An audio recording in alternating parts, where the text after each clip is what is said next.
Ladies and gentlemen, boys and girls, welcome to yet another insightful episode of Luminary Lounge.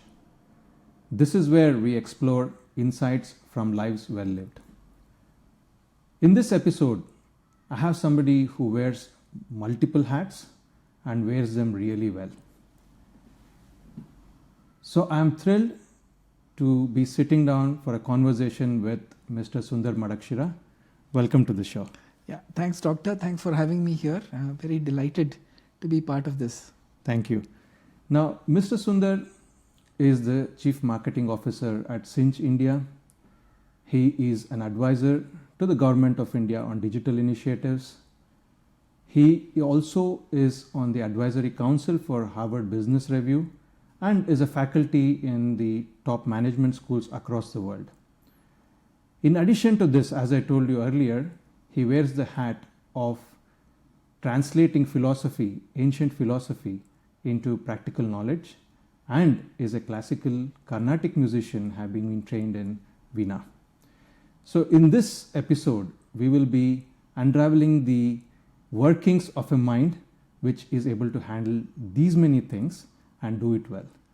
So to start the conversation, the number of roles that I just enumerated requires a lot of energy. Now, people talk about time management and how people like you manage time. But my first question to start this conversation is, how do you manage energy? So, first of all, thanks, Doctor, for having me here again. I've had the opportunity to visit all the podcasts that you have done earlier, and I believe that you've featured some very, very illustrious people. And I think somewhere there you had an urge to also invite somebody who is a student of life as opposed to somebody who's an expert at life.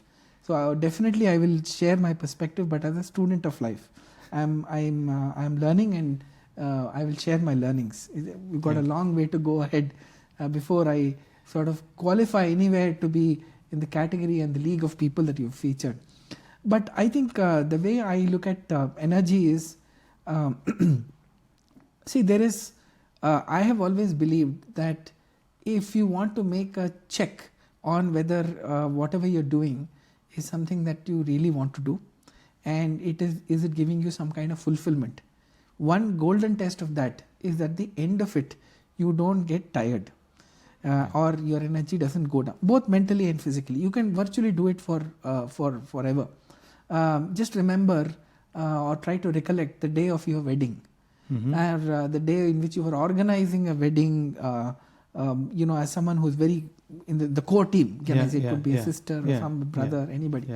Nobody felt nobody felt tired. I'm sure you didn't feel tired on the day of your of the wedding, because it just is something that is the most special occasion for you, and you probably are at your happiest best. But the same thing happens when I think you're doing things which you love. So you just keep on doing it without getting tired about it. And no matter how many things are there, if all of them are giving you equal pleasure, not pressure, then I think the energy will sustain.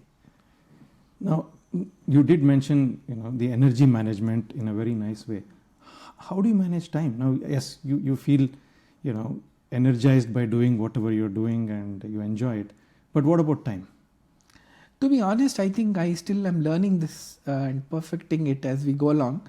There are moments, first of all, let me be candid, when I think that things have gone a little out of control because I've not managed time and it is having an impact on, let's say, my health or my energy, and I think I get more concerned because about the quality of what I'm delivering. Because if you're trying to do too many things, it may not come out to the extent that you would want it to.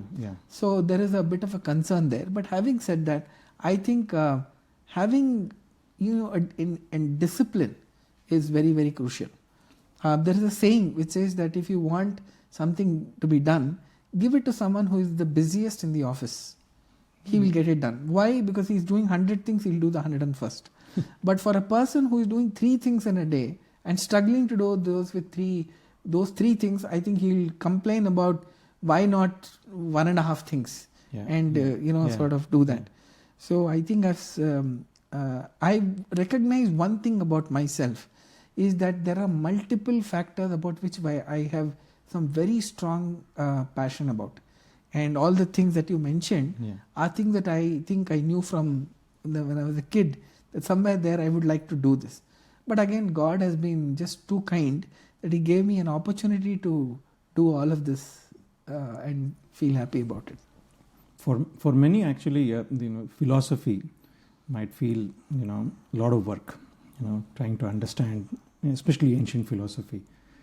So to get to the heart of the matter, you are a very philosophical person. You translate ancient philosophy, into what people can understand and how they can implement it on a day-to-day basis. So how did this all come about, and how does this energize you? Yeah. One thing was, I think, the influence of my parents and my grandparents. I come from a family where many people are interested in studies of philosophy. At the same time, there were people who were professionals, who were doing something else. Many of them were in the government services. My grandfather was a banker. And one thing I found, my maternal grandfather, was that he would be able to juggle a lot of things very well. And he was a banker. That was his day job. He was deeply interested in helping people, I think. So he was someone who took to astrology. He would also give homeopathy medicines to people who were not keeping well. Then he would also read and write a lot. Okay. If somebody would come and say that, look, I'm not able to get this book anywhere, can you help? He will say, okay, after 4 days, he will actually write down the whole book. Because those days there was no photocopy. He will write down the whole book in immaculate handwriting and give it to them, and get a lot of blessings. So somewhere there, when our ancestors have done so much, some of it sort of percolates to you as well. So I think, first of all, I think it's a myth that philosophy is difficult. It is a way of life, so there can be nothing difficult about it. Yes, certain rituals and certain practice of some rituals can provide, you have to work on it, you have to spend some time on it for sure. And for anybody who's pursuing acquisition of knowledge, there is no, he has to make that sacrifice. There's absolutely no way, you could have learnt whatever you've done in your field of anesthesia and medicine before that by somebody coming, and you can be born in a family of 100 doctors, but you have to do an MBBS course and get it. So there is a beautiful saying in Sanskrit which says, Vidya Turanam Nasukham na Nidra. So if you want education, you want knowledge, it has to come, because no Vidya, they can't be Nidra, and the Nasukham. If you are aspiring for, which is what we tell most students, that's right? True. That's Probably true. You tell your children that this is the way it is. So it is something that is, effort has to be made. But why the fruits of that, I think, are very, very disproportionately high. So for the amount of effort that you put, it gives you what is most important to us, which is the happiness to the soul. So peace of mind. Peace of mind and soul. It's energized. It is more humane. The lot of things that you have to experience when you actually study the philosophy. In fact, structuring a day to fit in all these things is, again, as you said, something that you have to work on. So how does your normal day look like? How do you fit in, say, practice of Veena, study of philosophy? As we're sitting in your library, I can see, there are thousands of books here. How do you fit in all this into a day? What does your normal day look like, considering you're also, the chief marketing officer of one of the top companies? Yeah, so my day begins early, not very early. I'm not a very, very early riser, but about 5:30. Okay. Then I go for a short walk, and then I come home, and then I take a bath, and then I perform my morning rituals. And by around 8 o'clock, I'm at my work desk. I spend about 10-15 minutes every day planning my day. That's something which I do. Okay. And I also plan the next 7 days of what is happening, and next 14 days. I've got 2 planning horizons. Okay. Because for many things, you have to act now to be able for something to happen after 14 days. So that is something that I do. Okay. And then my day, typically my calls and my meetings start at about 8:30, and then till about 1:15.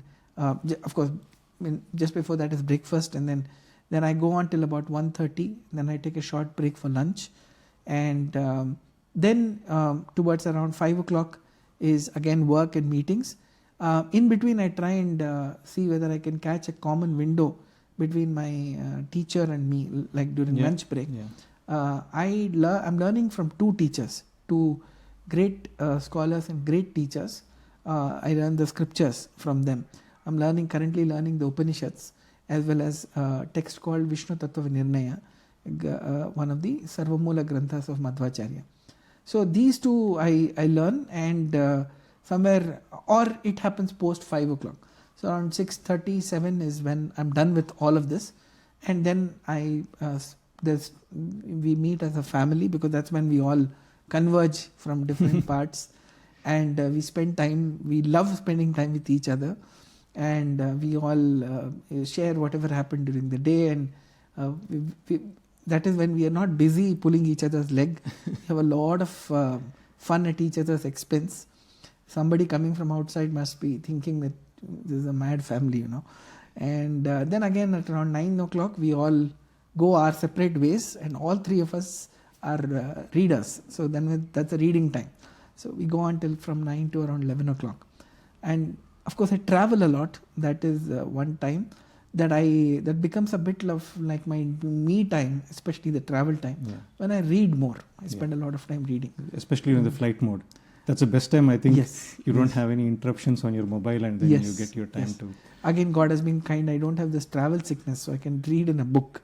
I feel sad for people who have that problem, because that much of time. So I do that, and then also spend a lot of time contemplation. I also journal. I wish I do it more frequently, but I also journal. What do you journal? Because I journal, so I would like to know what you journal. So it's typically a reflection of the day, in what all happened, and what triggered the whole thing was that at one time I was feeling that things are not going the way I want them to. I was behind schedule. There were a lot of things. The bucket list was becoming more like a bathtub list than a bucket list, and it was just going on. And I said, no, they're not going.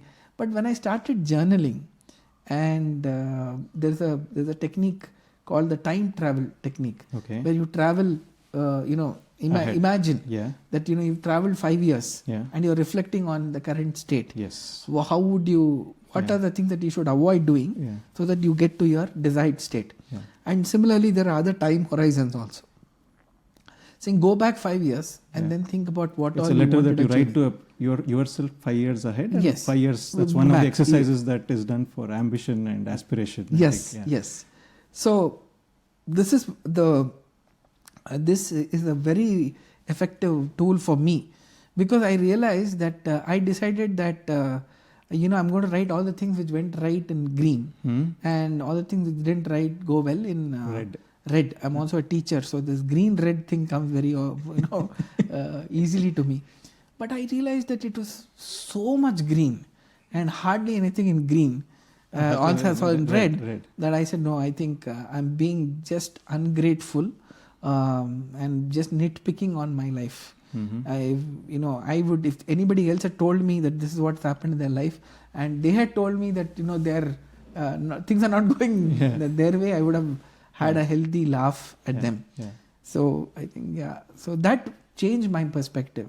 So this is a lot of things are going right. So this is an indirect way of expressing gratitude, your green and red pen. Exactly. I think it's a wonderful way. But definitely there are days when, your day job, which is at Sinch India, then your government advisory work, and of course teaching schedules might be overwhelming, and you have fallen back on your, either your scriptural studies, your books, or your Veena practice. How do you recalibrate? See, one thing I realize is that I get into that zone only when I've planned too much, or I have not planned at all. Which is that everything, I'm just saying yes to everything that just came my way, and I've landed up in this mess, which used to happen, and unfortunately it happens even now. So what I started doing I was... hope this podcast is not one of those. No. Podcast is one of those things which was extremely well planned. You had reached out so well in advance, and I also had the benefit of going through everything. So it's a perfectly planned program. But some of these things just you would have committed to something really early, some 6 months back, especially in international institutes. That happens quite often. And then on that day, on that week, there are developments which add more things to your calendar. So those things happen. I'm not able to completely eliminate them, but I found a safety net for this, which is that if I that's why I say this Monday early morning extra spending on the next 1 week and the 2 weeks is helpful, because if you want to knock off something from your schedule, yes, I think you should. That's a good time to do it, so that you don't land on a situation like this. And there are some things which are totally unpredictable. Like it happened to me 2 weeks back. I was supposed to go to Bombay for 1 day and ended up staying for 2 extra days because of the weather conditions which were there. So there was a red alert and so on. So, but you have to make provision for emergency situation also by marking out what my coach once called it islands of time. Okay. So in a day, I also mark out some time when I say I'm not going to be doing anything, which is basically a time to catch up on all the action items that I'm supposed to do and not just sit in meetings. It's like buffer. I had that. And also, I think being a leader in a company, I can't say and tell a team member that, look, I don't have time. Yeah. He may be from my team or any team. I have to figure out a way of making time, because that person, if he says, I need to speak to you on this urgently, I can't say no. So this island helps in doing that. So let's shift gears a little bit to your Carnatic music. Now we see your veena at the background. I think people would be appreciating it. A wonderful piece of instrument, a very ancient instrument. So what actually attracted you to pick up veena, not violin or anything else? And how was this journey? I mean, when did it start? And actually, my love for Carnatic music started when I was a kid, because my mother was a singer. She learned Carnatic music, and she sang beyond her education. That means she'd sing much better than what she was educated in up to. My uncle would play a lot of music at home. Okay. There was Carnatic music which was played on the radio till Ceylon. Radio Ceylon used to play. Go on till 11:50. Yeah. I don't remember exactly what I heard, but I remember one thing, that it would go on till it would end. So it was one part of the house. It would play, and we could hear from other part very mild music. And then my uncle would get up and switch it off, and then everybody would go to bed. But hearing that, I think there was an auto-tuning which was happening from that age. But it was not until I was about 9 or 10 years that I first watched this movie, which I think had a profound impact of Carnatic music on a lot of people. It was Shankarabharanam. Correct. So brilliant movie. I like that movie a lot. And in that, there is one shot of somebody playing the veena. Okay. It is not the main protagonist or somebody, because the protagonist is a singer. Yeah. And the other lead actor is a dancer. Yes. So, but I don't know, that movie touched me a lot. Okay. And I think it touched a lot of people and the whole rejuvenation of Carnatic music into mainstream, started. Then I said, one fine day I woke up and said, no, I want to learn this veena. Okay. So my mother and my parents were very supportive. And we used to stay in Tambaram. My father was in the Indian Air Force. So every now and then we would get transferred. So we were at the right place, Tambaram, which is Chennai. And we found a teacher who could teach. And we started. But again, next 3 or 4 months, my father got transferred to another place. And so I said, no, this is not happening. Mm-hmm. So we gave up. And then he started getting transferred to places where they were really forward bases, as they're called. So there's no access to any of forget fine music, arts, nothing. Not even nothing, basic education itself was not there. So we struggled a little bit and then we came back. Again, I started when I was in class 11. Okay. That is first PUC as we used to call Yeah. it. And again, I started and I think it was going okay. But then again, class 12 happened and very important year, education, there was a distraction. And again, I had to give it up. And then at that time, I decided that, look, in my destiny, this music is not there. However, what I can do is I can listen to a lot of music. Okay. I can't play, but I can listen. Yeah. And I'm a big fan of MS Subbulakshmi. And I used to listen to a lot of music. But at the age of 32, after I got married, we had a child, I was attending a concert. And the singer there, a classical concert, and there was the singer there suddenly went into the higher octaves. Yeah. I don't know what happened when he touched the highest octave.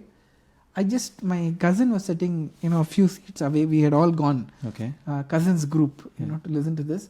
I just bent down and I asked her, you remember you had told me that there's a Carnatic, there's a Veena teacher who's teaching your daughter. Can you take me to her? I want to learn.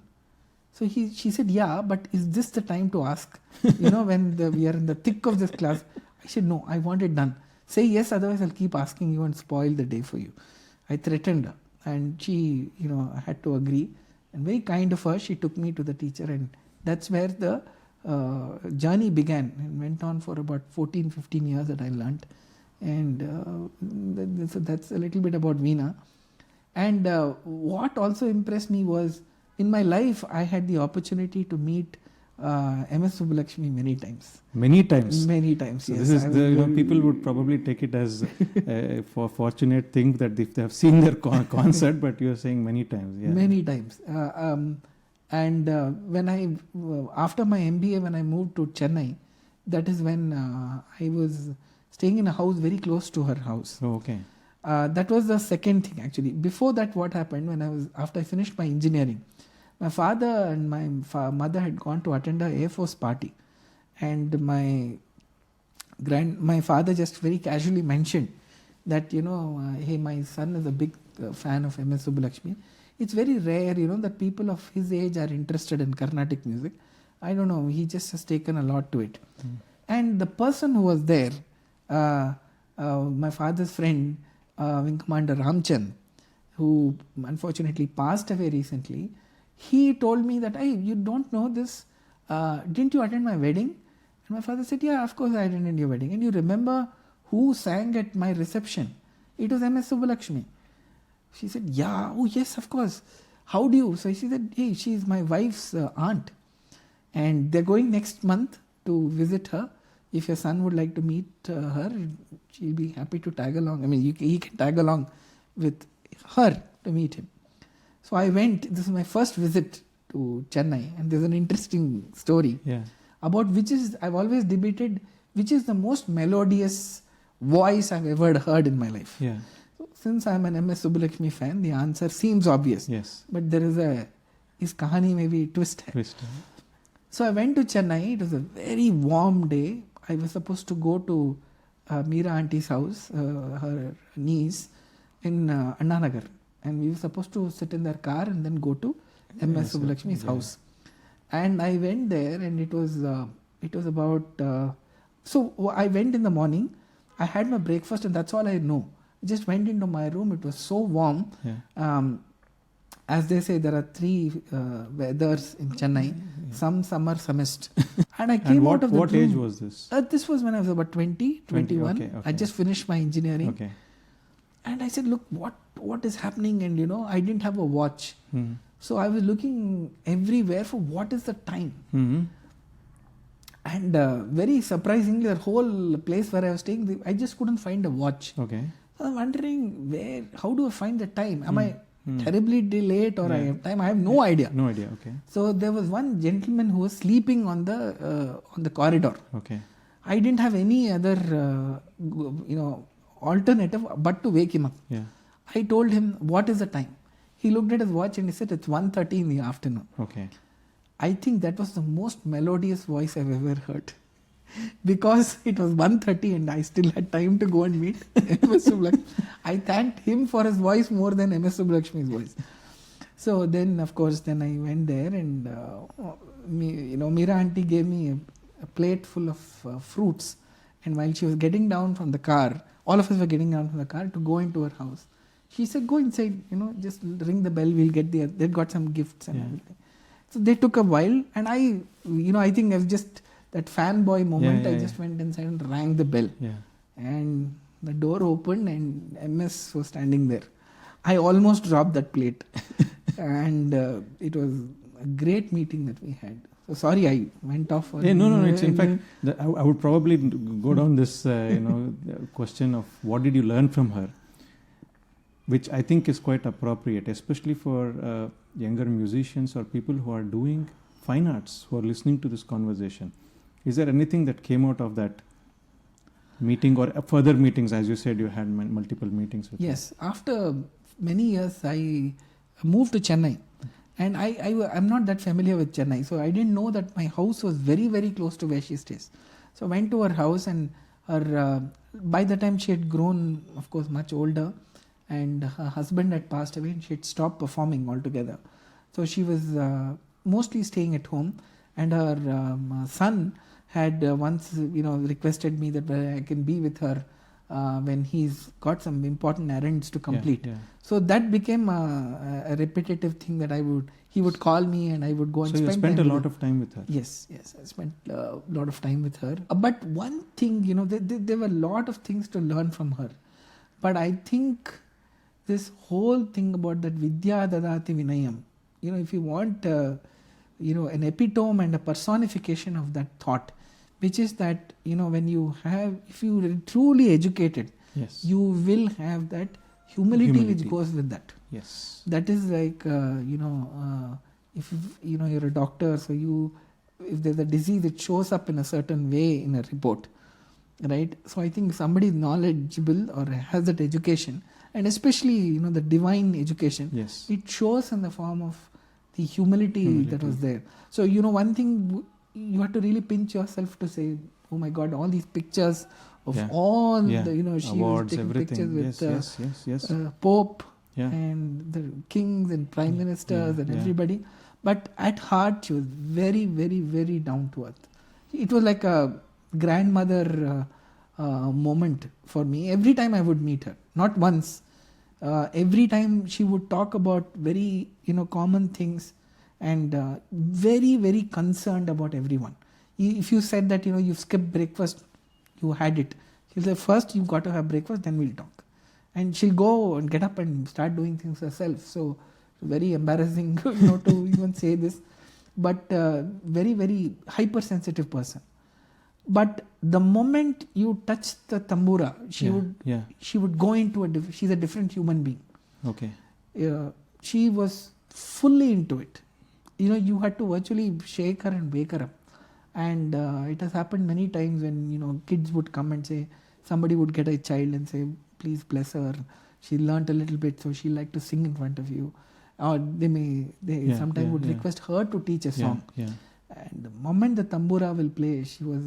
then you knew you were with one of the greatest. And one of the greatest. Yes. Yeah. But considering Veena as an instrument, it requires a lot of patience and also the finger dexterity involved. Now, in a world which is chasing, things by the minute, by the second, patience has become a very difficult virtue to kind of find. So how does this kind of art help in your day job?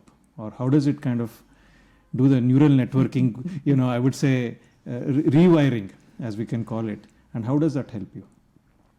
See, by nature, I think I'm a fairly impatient person. I like to move. Yeah. That's why you're the CMO and you have been heading all big roles at Adobe and SAPs and Yeah. So I think one thing is that the tech sector, of course, keeps you on your toes. We're in a very dynamic situation. Yes. But I think more than that, but there is a contradiction in this, because what I do, I find myself surprisingly patient with the things that I like. So there is always, like for example, when I'm learning from my teacher, the scriptural studies, my teacher would sometimes say, see, today we have covered something which is a little heavy. So maybe you just want to, we'll stop here and give you more time to because everything I learn I have to learn and present to them the next day. So it has to be, and it's understanding. I can't contemplate just, about it. Contemplate and have to play. It has to be played back. That is the Shastra Paddhati. So when that would happen, I would say, no, I have got all the time in the world. I am not writing any exam or anything like that. Nothing is time bound. And I would always use this and tell him that imagine you're being called to a wedding and there's a very elaborate food and people ask you to eat fast. How can you do that? You have to eat aram. And it's a common thing to say, Nidana Kutkoli, have it at peace. So I said that you have served such great food. You can't expect me to eat fast. So scriptural studies, Veena, music is something that I am very, very patient with otherwise. I don't think I am patient with the other things which I like to move on faster. Now, I didn't know about the story of MS Subbulakshmi and how you have spent so much of time with her. And coming to Carnatic ragas, now everybody will have their own favorite. Like mine is Sahana, right? So something that will kind of energize you, whatever is happening around you, and it'll put you back on your feet. What is yours? Riti Gaula. Okay. That's been my favorite. I listen to it almost every day. Okay. And of course it took some time for me to learn that because that's a fairly advanced raga. It's a Vakra raga, Chatur Vakra raga. So it was Riti Gaula. It is so deep that even after digging, I am like that failed borewell, digger who keeps on digging but never finds the end of it. I still feel there's a lot more to Riti Gaula than what I've understood. And you switch ragas by the day, the time of the day. Say example now, people talk about how Gaula ragas are morning and Bhairavi is like late morning and then you have the evening Kalyan. So is there anything that you switch? Example, you're tired in the evening. Do you switch that particular raga? Because there are now albums which are coming out as morning ragas, evening ragas, night ragas. So is there anything that you do? No, I don't do that because one thing is that in the Carnatic music, that discipline unfortunately is not there, which is there in the Hindustani style. Yes. I got reprimanded by Pandit Jasraj once. Oh, no, this is another story. No, don't tell me you spent time with Pandit Jasraj. I didn't spend time. I asked him a question about, who keeps the beats in the Hindustani music because we don't see that. No. But yet there is a tabla. He has to coincide with some cycle. When does it synchronize? So he said and he explained to me the whole methodology. So I think that time somebody asked him the differences and he went on with a lot of differences about the impact of Persian music and all that on Hindustani. But he again, like many people, did not believe that there are two different forms. It is one form which has had influences. That is why Hindustani came about. Otherwise everything was one form is what he believed. Anyway, that is another topic. But I don't have that. But definitely there are my own moods which make me feel listen to certain music. Yes. So if I want to go deep into something, of course Riti Gaula is always there. Riti Gaula is like your mom's lap. You can rest on it, without any problem. It's very familiar territory. Then there is things like Hamsanandi also I like a lot. That's something that again has got that Vakra Prayogam, and it has got that. It is a raga that you can sit and contemplate. Very contemplative music. Sometimes you feel you want that energy. A lot of things happening. Shankarabharanam is it energizes you like this, and you want melody. Of course, Abheri. I think we'll do another podcast on this ragas. It's a very dangerous topic. It's a rabbit hole, as they call it. So now let's move to completely different territory. Close-up toothpaste. Right.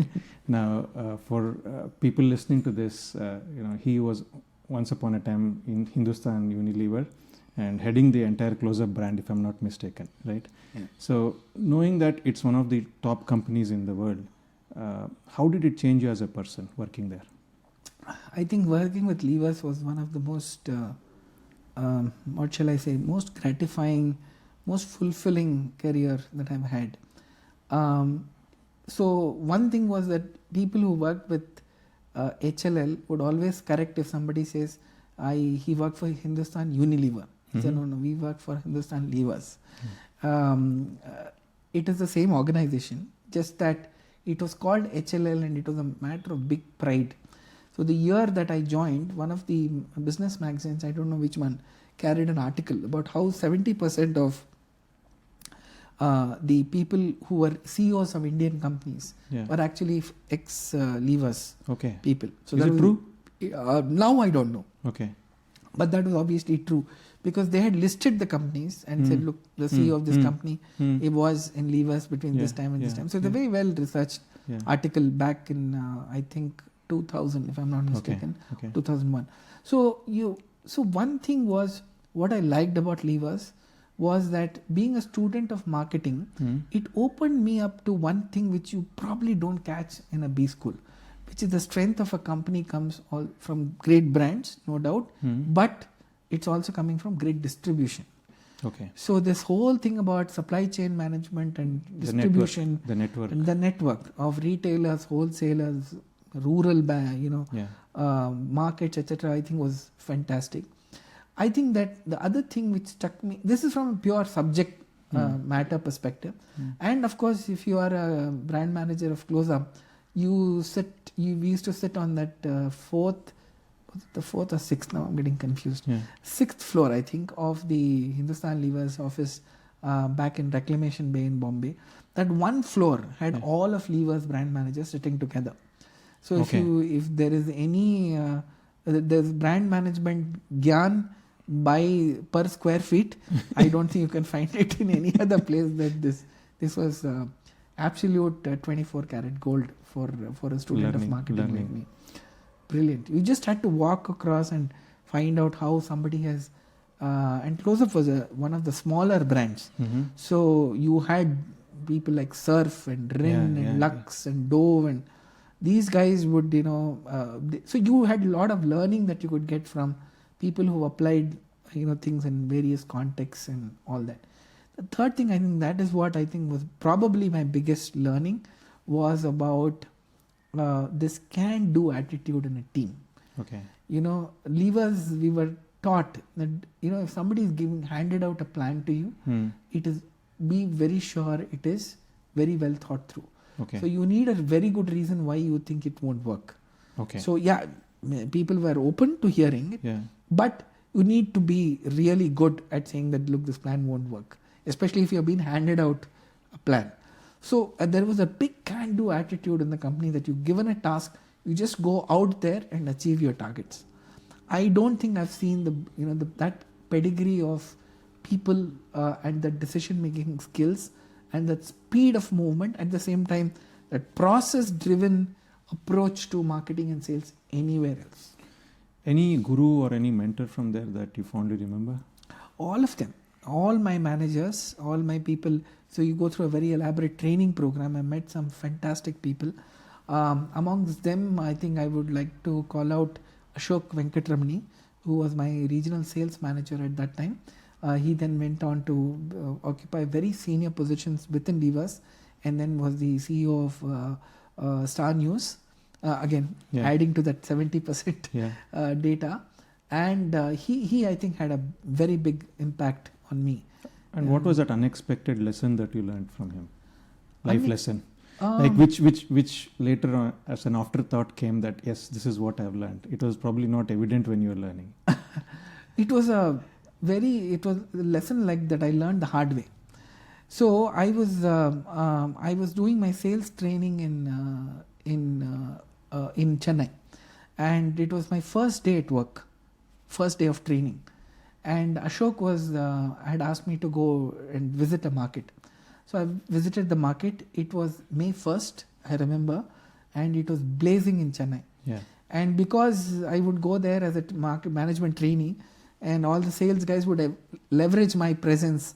They'll say, look, they'll tell all the tea shops. Yeah, He yeah. was selling tea, beverages to tea shop. Okay. So I was telling everybody that, look,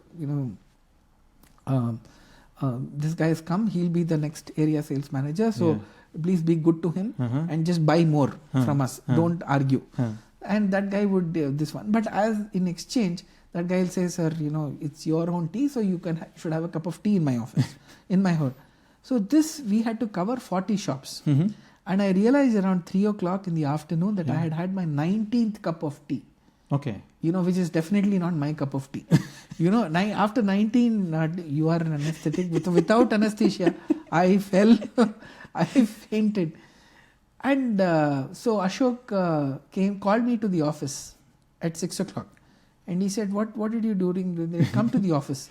So, oh my God, what a torture this is. So I went back to the office at 6 o'clock after this ordeal. And he said, what did you learn? So I just said something. Then he said, look, for this, do we need an MBA? What did you observe? Nothing. What's your task? And he asked me some 5 questions and I could not answer any one of them. Next day, I again the same thing happened. Okay. I was fully prepared. Not to have it. So then he heard everything and he said, I know you would have been prepared with 5. So let me ask the next 5 questions. And again, it was a new thing which I didn't know. Okay. And this went on for a week. Okay. And then I said, look, I think I'm not cut out for a company like this or the role like this. But then somehow I stuck it. And after my entire training program was over, I was then appointed as a brand manager for some time, for Close-Up. Then one day I got a call. Then HR came to me and said, look, your training is getting over. We have to post you somewhere. Yeah. Because this brand manager thing is also getting done now. Now you have to move to your next role. So what would that be? So what is your choice? I said, can I tell you one place I don't want to go? It is to Chennai branch and work with Ashok. Ever. So I have nightmares of this. So they looked at me and that lady had, the face was hanging. She said, you know what, Sunder, Ashok has asked that you come and join as the area sales manager for that hot tea shop segment.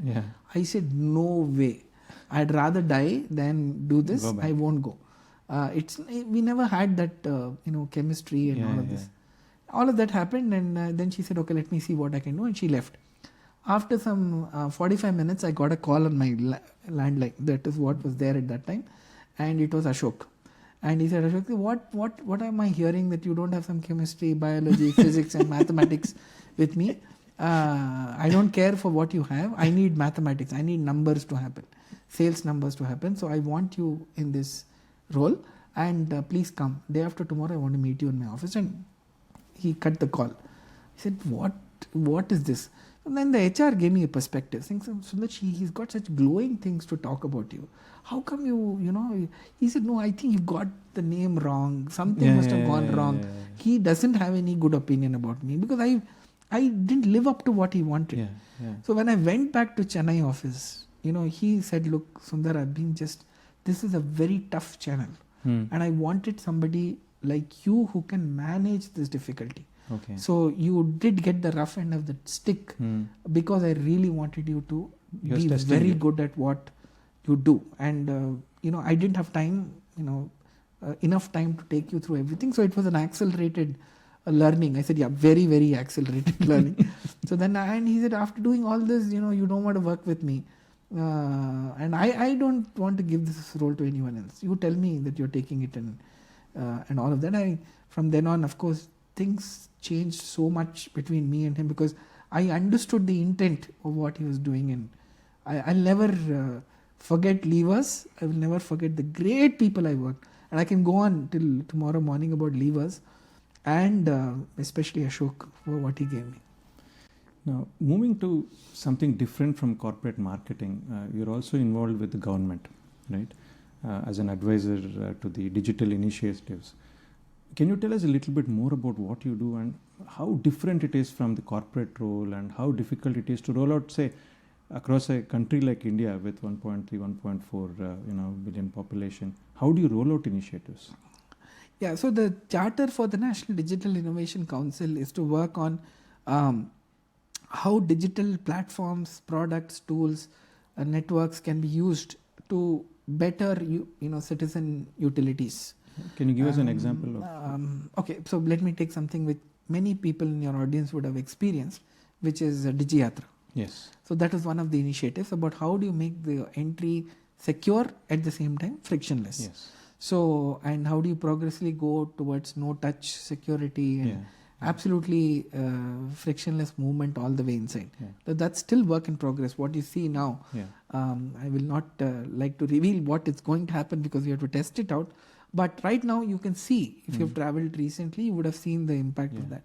So Digiyatra is one. Then the Arogya Setu app is the other, which we were developing in 2019 more to network hospitals, etc. But then COVID came and it really helped us a lot in terms of being able to find out who was vaccinated, second vaccine, booster dose, all tracking, everything I think happened very well through that. So these are two initiatives. There's another thing on a citizen utility portal which you can use for everything, all the way from birth certificate to land records to education records, all available on a single portal. So these are some of the initiatives that we are working with. Lots of them. See, the difference I found is the scale that you have to handle. Very true. Even the biggest marketing manager in the world doesn't handle the kind of scale which the government of India has to handle. Yes. And for that matter, government of any state has to handle. No state is easy. And there are a lot of regulations, there are a lot of compliance things that have to be looked into. And of course, there are challenges in terms of what gets delivered. The PM is very interested in what is getting delivered, not what is being planned. So what's happening in one panchayat in Orissa is of higher importance to him than the wonderful PPT we made in South Block in Delhi. So he's very, not only he, I think everybody who's working on this is very keen to make all these things happen. So it's fun. I mean, it's a different thing, very different experience. But that is when you realize that God has been so kind that He's given you an opportunity which you would have got only if you had worked in the IAS. Yes. So I'm very privileged in that sense that it came my way, and I just hope that I'm able to contribute more and more, because these things are for eternity. Yes. Yes, it's a legacy that you leave behind. Yes. And more than that, I think it is also the fact that you have to get it ready for the next stage. Yes. So you've not done something previously. For example, if 4G implementation has not happened, then no question about we talking about 5G being everywhere. So like this, I think, we Aadhaar implementation, for example, all these things I think have an unbelievable impact on a huge number of people. So even if you make one small contribution, it's a multiplier. And knowing how, as you said, government works at that scale, again, how it is managed with regards to time. I know the government meetings are planned to the minute. Does it have an impact on your corporate life, of how you kind of translate some of what learnings you have there onto your corporate life? Or is there anything from corporate life that you kind of bring onto the table at a government meeting? Yeah, so the people who have inducted us into the council are very much aware, right, that we come from the corporate world and there's a certain rhythm that we work. So they try and make the government meetings also very, what shall I say, they run on time. There's a very clear agenda. There are clear deliverables. And this government works like a corporate. They can give a run to any corporate in the world. So there's a lot of planning, there's a lot of preparation, as well as the time of everyone in the team is highly respected. But having said this, these are complex projects. So sometimes something which is totally not foreseen can come your way, and you just have to get ready, get better at doing something like this. So what I get from the globe, from government jobs to my current job is think scale, think big, think 10 years ahead, because you won't get another chance now. If you take so much time, then it would be too late. So you have to be future ready with whatever you do. Learn from a lot of sources, and there's such fantastic people in the government Definitely. interacting with the IAS cadre Yes. who just know everything like the back of the hand, Yeah. and having the right intent Yes. is very there. So that's something that I definitely try and get to my corporate jobs. The other thing I think which you get from your corporate job is being very direct. There's no time really for niceties Yes, and other yes. things. So I think that this government appreciates that, Okay. because you're The more transparency. direct and more honest. Yeah. Yeah. There's no place for dishonesty or you're trying to hide and or any of that. If you feel something, I think you should say it. Yeah. Yeah. So it's somebody said it very well. It's very democratic decision making, but it's dictatorial implementation. So till the file is signed, you have your time. Yeah. But after it's done, it's done.